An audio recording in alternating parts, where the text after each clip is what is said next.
Hey everybody, it's Scott O'Mato back for episode 16 of my Thaumcraft 1 Let's Play. Guys, I've been having tons of fun. We're doing a lot of stuff between episodes. To get ready for the future, you can see over to the left hand of the screen there is a village, and we're going to visit that and make some friends with some of the villagers. But first I want to show you some of the things that I have done here in the world. So basically I've gotten this setup refined a bit more. All right, so you remember in the last episode we set up a system here to where we could remotely trigger with this wireless remote to put some of the solidified V into one of these Thaumium crucibles, right? And I had a system. I wanted to kind of just play with it to show you how I could redirect items, with using two of these symbols. But a better way to do it is to just have one of the symbol right above. That way it pulls it out right above and goes into the obsidian pipe here right above it and feeds it in. All right, and that's a cleaner system and it actually works better. All right. Now I've gone through and automated it a bit more. All right, so I have from Red Power, all right, I have a RS latch here, and a latch is basically turns on and off. It's kind of like a lever, except it's controlled by redstone. All right, and then I have a NOR gate because I need this turned off. Now these guys, when they're turned on, these symbols, this is an iron symbol with a gold rune, then they continually seem to pull V, even if it's like it's watching an area or something, and it'll continually pull V into it and use it up, it seems like. So it's better to have it off. Now to turn it off, you need to give it a redstone signal, all right? And so that's what the NOR latch is doing here. It's giving it a redstone signal. But we do want to turn it on either when this guy is full or has a signal to it. Now the problem with it being full is that I could toggle the latch, but it never really empties enough to turn it off. All right, so I devised this circuit here to where I have the RS latch going into a NOR gate here. All right, this is a NOR gate, or a NOT gate actually. That's triggering it to continually have redstone power. And so when I click the lever, because I've connected here through redstone cable, through redstone wire from Red Power, it will trigger this latch to turn this off. All right. Then at the same time, see, this is a timer from Red Power and it's being powered from the RS latch. So it's being held off. When you give it redstone, you turn it off and it's set to, actually I need to change that interval. I'm going to set it to 10 seconds. Okay. Then when I receive a signal from my remote, it triggers this to turn off, to switch modes. So this side turns off, which will trigger the timer, and the timer will go around a cycle at 10 seconds. And then when it triggers, the timer goes up, then it switches the latch again. And so the latch will turn itself off, doing this NOT gate to power it back on to turn this off. All right, it's easier to see than explain, promise. So let me show you how it works. Basically, I have my remote here set to frequency 0. I have the wireless remote down underneath here, and of course this wire is being fed from that. So this guy's relatively full. I should probably trigger 2 of them, but if I trigger this guy, pulse it, then it's going to feed it one of the solidified V from in here. All right, and you can see it didn't fill it up all the way, so let's go ahead and pulse it again.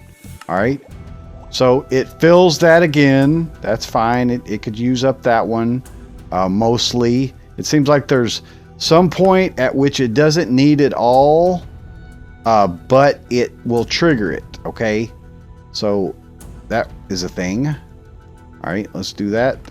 And now see, it goes into there and it pulls it. All right, so there was 2 in there and it pulled them out.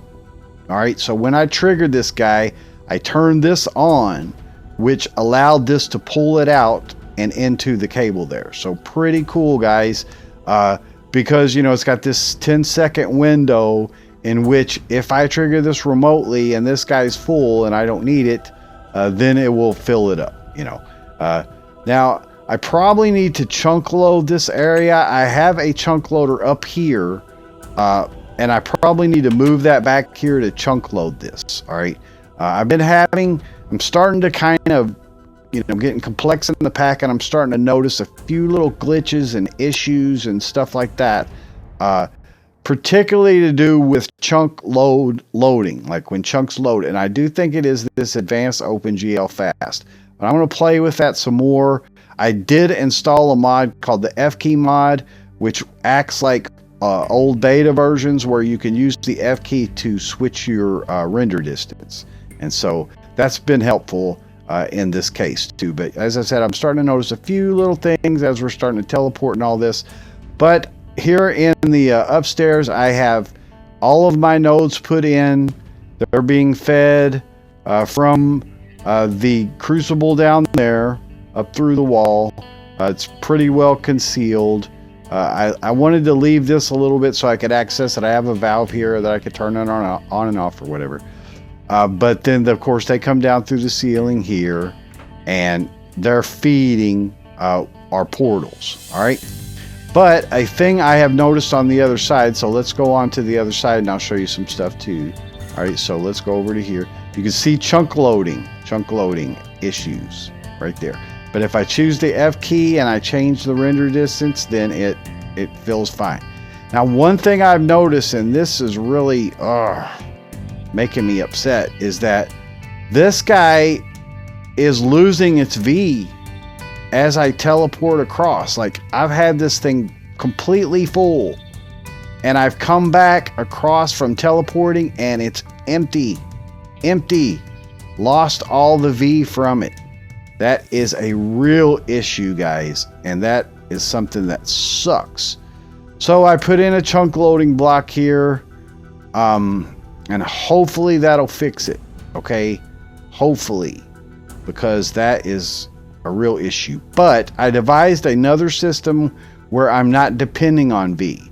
Now, also between episodes, and guys, this was a ton of work to do, and it was interesting. I haven't like drawn all the conclusions and stuff from it yet, but I did go through and test pretty much, well, actually all of the vanilla items and all of the Thaumcraft items to get their numbers of what V they produce, okay?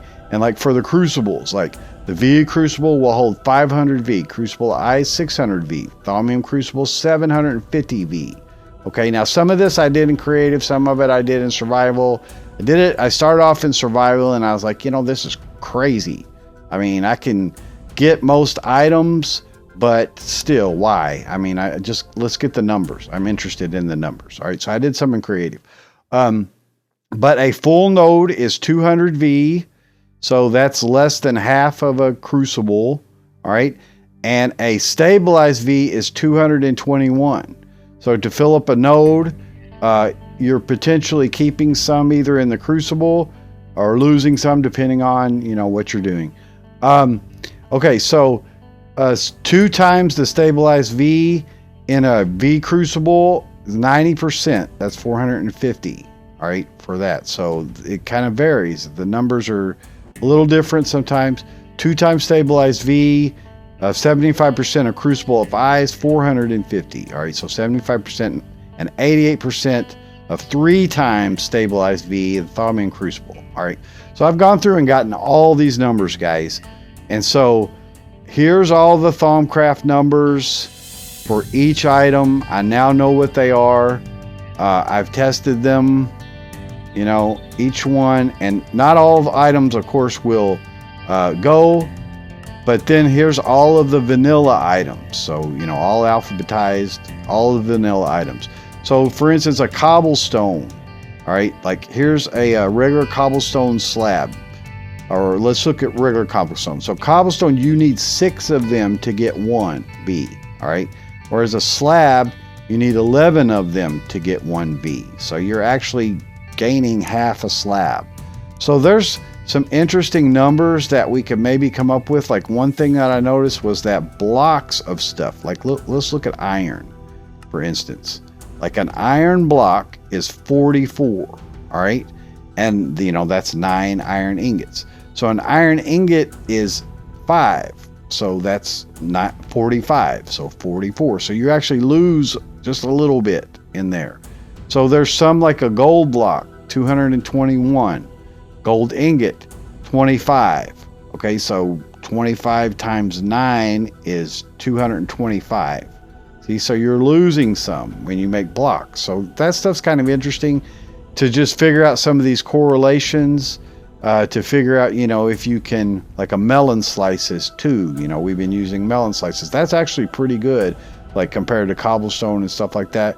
Whereas a melon itself is 18. So, you know, how many melon slices are you getting from a melon? Are you getting 9? You know, 18. So you know, this is kind of stuff to play with. But now I have the numbers where I can go through and play. All right.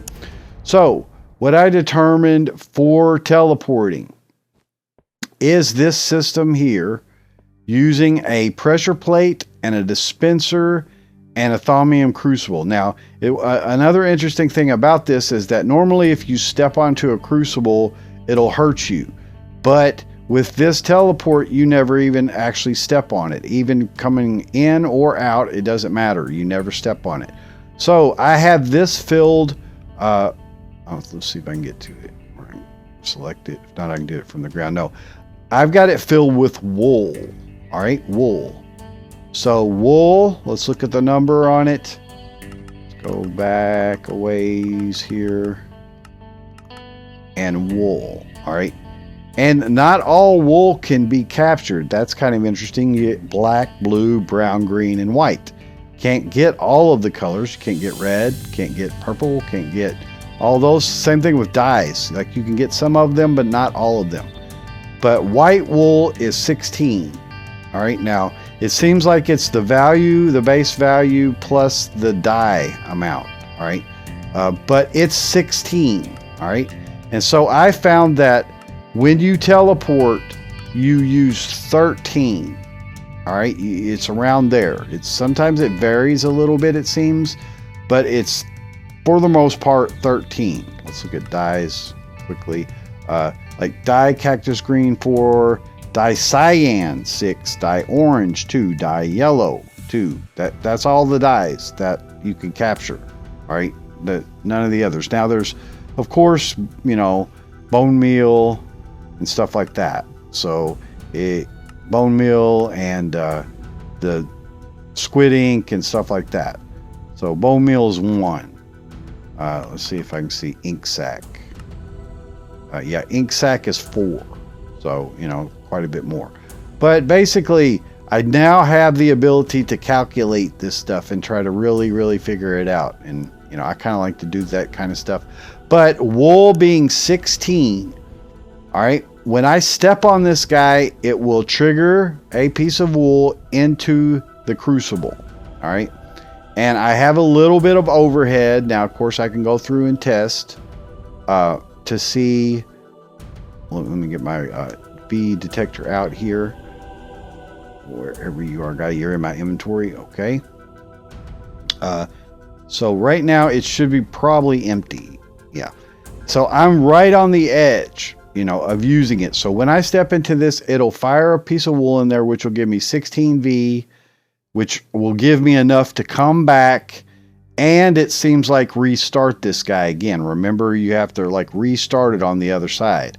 So it uses like, I don't know exactly, but 2 or 3 V to restart it. All right. But by this system, I'm guaranteed to always have the amount of V that I want. And that's pretty cool. So you have to have a node. So basically I have it set up now to where here's the V crucible. I have a node underneath it and the node's supplying it. And then there's the dispenser right there that's feeding the wool. So that would give me a remote system. Now, just to show you some stuff in here, I've made myself a little kitchen. I think this is cool. These are iron blocks from the magic blocks. These are covers from Red Power. But that looks pretty cool, guys. Made a little table here, a little edge table, and this is the shelf mods, a little seat for it. And you actually can get up on it and sit. Then just a detector rail, which looks like a stovetop, and the locker, you know, and then these are the iron plate covers. Those look really cool. I'll be using those. So that's a neat little kitchen that I made. I also made a little greenhouse garden along the side here. All right, and that looks awesome. Let me go ahead and sleep real quick, guys. Hold on just a moment. Let's go ahead and sleep. Sleep? Yeah. Okay, so just so we can go outside and look at some stuff as well. Okay, so yeah, I've got that greenhouse. Let's look at it from outside. I have fenced in the area around here. Got a gate. So I'm well secured here. I won't have creepers just wandering up and killing my stuff. Let's get this off the bar. Here's the greenhouse from the side. That's all magic slabs with the glass. Looks really cool to get this pattern. See, I get a nice gradual slope, and it looks really nice. So I'm not too worried about the plants. I'll probably put some pumpkins and some melons and maybe a bit of sugar cane. It's just decoration. I don't need any of the food from it, but I did get that done. And so then I've designed these light posts.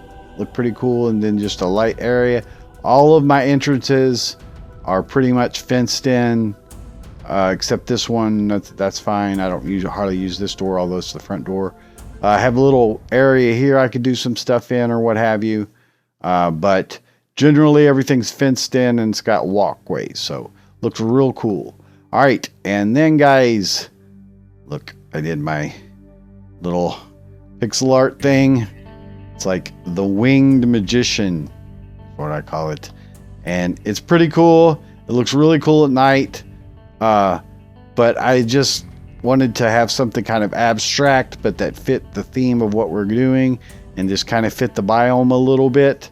So it's just a rough kind of winged magician, basically. Loading blocks. The terrain in here is just so cool. There's just something really unique. I don't know.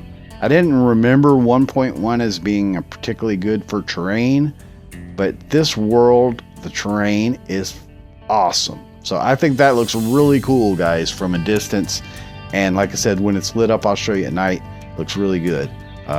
But basically this is starting to get pretty refined base here. I'm happy with it. So of course we're going to move on to some new areas as well. All right, and I found some cool areas. That always freaks me out. I kind of do it just to freak me out. So I'm happy with that. Like I say, hopefully I can get some of the, just learn how this works. I did put in the chunk loading block. We'll see if that fixes it.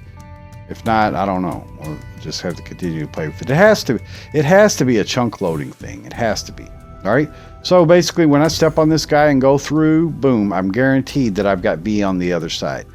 These, I'll still need nodes and stuff to feed it, just because I'll have multiple portals here. All right. So the home system will work to our advantage, and we'll just go from there.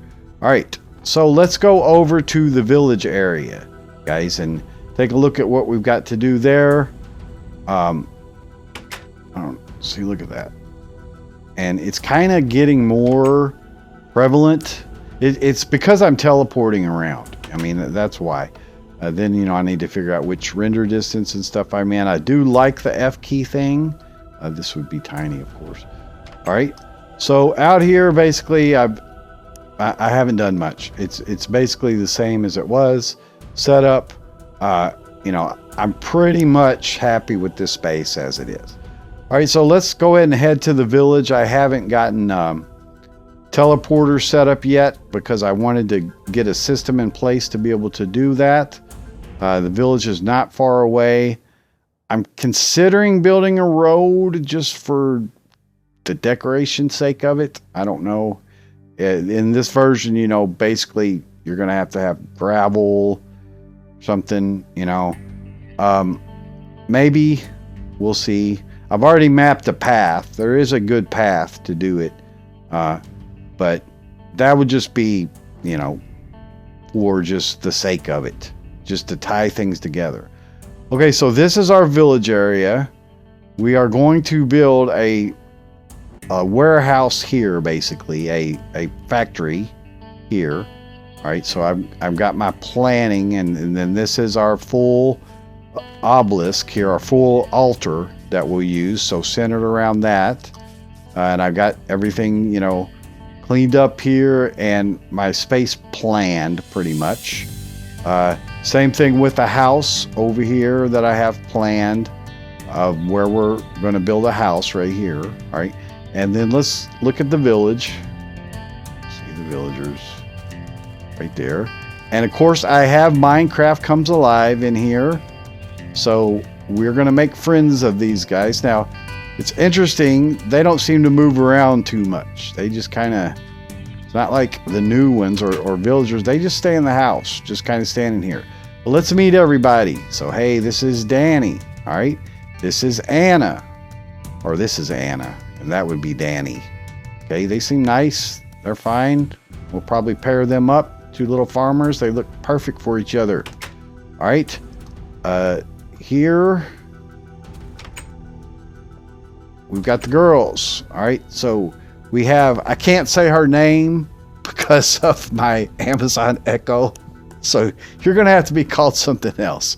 Because if I say your name, Alexis, then my Echo's going to trigger. So I can't do that. So we're going to have to change your name. But this is Emma. All right. So Emma's a farmer. Emma, smile for the camera. Hello. Hello. There you go, Emma. Good girl. Yeah, so she's a farmer. She's going to be friendly, but this is going to be our mate here, all right? And I can't say her name, so I'm going to give you a new name.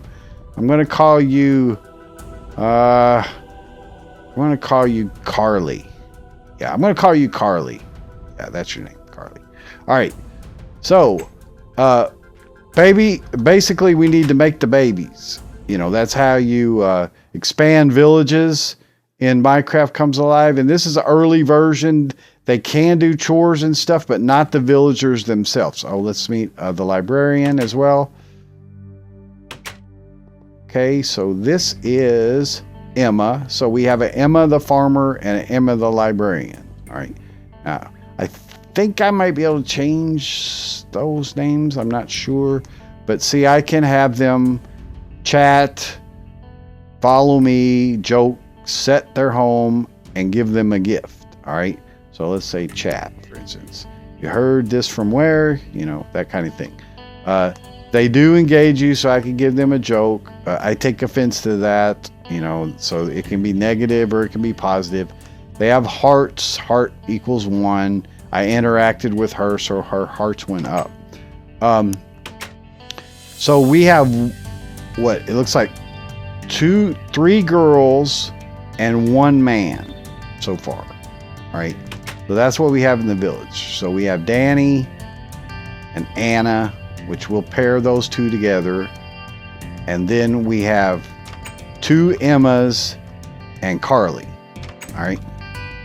So I'd like to change their name. I don't know if I can after the thing. But how that you get their hearts up is you give them gifts. Now you can sit and talk to them and whatever. Now we're rich beyond all measure at this point. So we have 128 million EMC, and I hadn't even filled the red matter that I've gathered for quite a while. So we may be 150 or something right now. I don't know. But basically, I'm just going to, you know, kind of cheese through it, because why not just give her diamonds? You know, just they're real happy with that. Because like I said, we're interested in kind of expanding out the village a little bit more. So basically, let me just go ahead and get the diamonds here. Okay, and we'll just get a stack out. And I don't know how many it takes, but let's see. Okay, come here, Carly. So, Carly, oh, I'm in that thing. Let's go ahead and clear out a little bit. So basically, we just want to give her these as gifts. I can do it within my hand, that. So you say, give me a gift, you know, oh my gosh, I always wanted one of these. Thank you so much. That type of thing. Gift. All right, give it to her. This is amazing. Our hearts are up to 20. I think it's at 100 that you can propose. I'm speechless. Thank you. Yeah, so you have to click twice. Wow, you know, a great gift when you see it. So she's at 40. Gift. 50. It looks like it's about 10 each time. Gift. In the newer versions, there's a cooldown and a diminishing return type deal. There's not in here, so that's fine. There we go. I know this is not very romantic, guys, or role-playing, but, you know, doesn't matter. We're just trying to now expand the village, expand the villagers, okay? Which, by the way, I had to fix. I had to go through and patch this version so that it would work correctly. It was in multi-MC. It was trying to put items out into the regular Minecraft folder, and that's bad. So I had to go in and patch it. So basically, we want to get this wedding ring here, right? And it's gold and a diamond. So I just need to get some gold. Let's see. Gold is in here in this bag. Okay, and so I need 5, 6, 7, 8, I believe it was, and a diamond. Well, I believe it was only 7. Let me check real quick. Yeah. Okay, so let's make a ring. Go to our Minecraft jeweler here. Get a ring. Okay, now we have a wedding ring. So let's see. I'm kind of nervous. Carly, I know we've spent so much time together, had so many great memories. You're a beautiful lady. I love you. Marry me. Oh, let's see how this goes. Oh, I do. I do. Wonderful. So now we're married. No, that's pretty much it. There's no fireworks. There's no all that. So now we can make it a baby, and we're going to just do this quick and simple and procreate. And so there's our hearts, and now we can name our child. Oh, I got a problem with that. Uh-oh. Let me go out of full screen because there is an issue with getting the blank characters for some reason in full screen here on at least a Mac. So it's a boy. So what are we going to name our boy? We're going to name him Carson. We got Carly and Carson. Look. All right. So now we have our dear baby boy, Carson. All right. And so we need to hold on and protect Carson. It'll take probably a day or so to be able to, before he's birthed or so. So let's look at the arranger's ring. Now, I haven't actually done this in this version. I did test all this, the marriage and make it a baby and all that, to be sure. We're going to clear Carson out of our inventory so nothing bad happens to him. But let's test if we can do an arranging. So we'll try to get Danny and Emma married. Okay, and I believe if they're married, they will make babies on their own. I believe so. So let's see how that works. At least they do in the newer versions. So let's get this going here. Boom. And that's the arranger's ring. Okay, again, I have not done this. It is night. I was not paying any attention to that. We're going to build a fence and all that, but it is night. Okay. Hi, honey. Aw, isn't that sweet? All right. So let's see how the arranger thing works. Yeah, I can set their home and stuff. Like I said, in this version, they don't seem to go out and wander very much, which is good. That keeps them alive. Okay, arranger's ring. Now, how does that thing work? Let's see here. It's got to be like a gift. I don't know if I have to have a certain familiarity with them. I'm getting married. I hope it's Anna. She's cute. I bet you have to give them like one to each one, maybe. Let's try that. Because how else would you? Or unless I assign somebody. Let me click on him and see if I get a new. No. Okay, so let's get more gold. Make another ring. It's probably going to take 2 of them. That would make sense. And maybe they got to be near each other, or you have to do it together. I don't know. Haven't done it, but let's try it and make another ring. See if we can't get these 2 hitched up. All right. So Anna. Okay. Gift. Oh yeah, that works. Oh, and they make it a baby. Okay. So who's this? You are Ava. That's a pretty name. Oh, Ava grew up like, bam. Okay, Ava. Everybody's farmers. Makes sense. 2 farmers has a farmer. But wow, that was a lot quicker than I thought. Okay. Will you do it again, or how's that work? Let's give you guys some gifts. Let's make everybody here happy.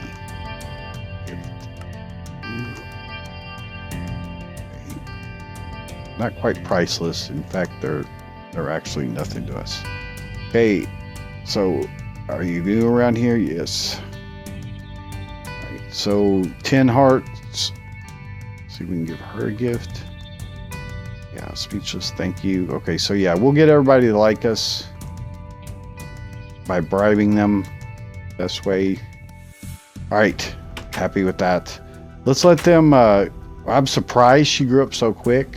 That was shocking to me. But I've cleaned up this place a little bit, and we're going to need to expand. Look how this tree's growing in the roof. That's pretty interesting. But we're going to build a wall around here to keep these guys safe. Okay? And we're going to build a couple more houses. I have them laid out here. We'll build a house here, and then potentially a house here. Intersecting with the wall, we'll see. Then I kind of want to do potentially like a blacksmith or something. This area to me is awesome. I love it.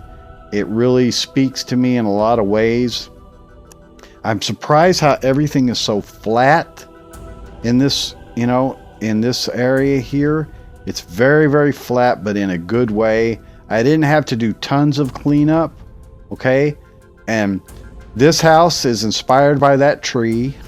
I'm letting trees inspire me here. So it's going to be 2 stories. We'll have a front on it.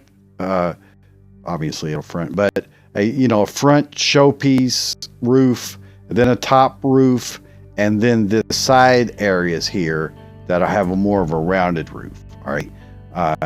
And so that's kind of what I'm thinking on there. This will be a deck that's on it.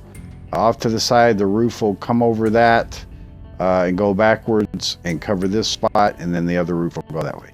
Then, like I said, this will be kind of a Victorian type factory, so it'll be kind of tall.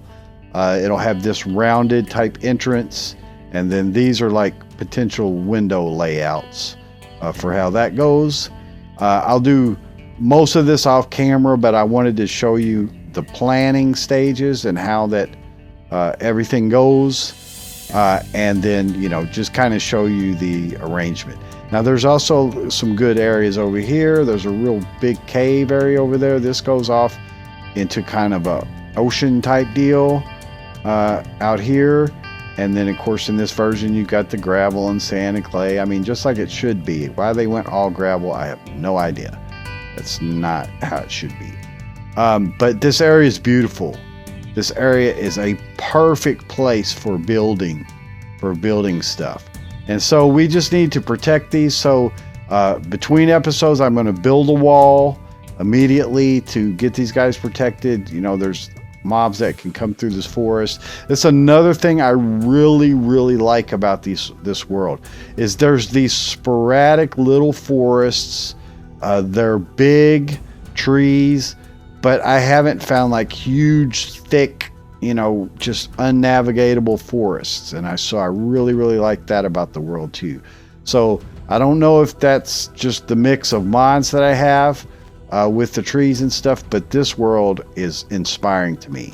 And so although my building tools are a little bit more limited than in later versions, I'm having tons and tons of fun building here in this world. So I do plan to build, you know, some structures and potentially, like I said, tie them together and stuff because I'm just having fun in this world.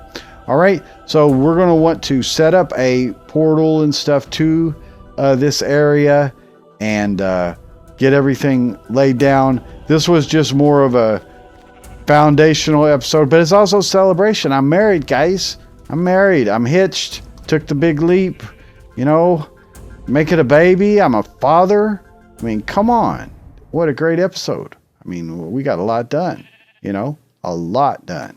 We made a new life. 2 new lives, actually. We got some other people married, too. Anyway, guys, I hope you enjoyed it.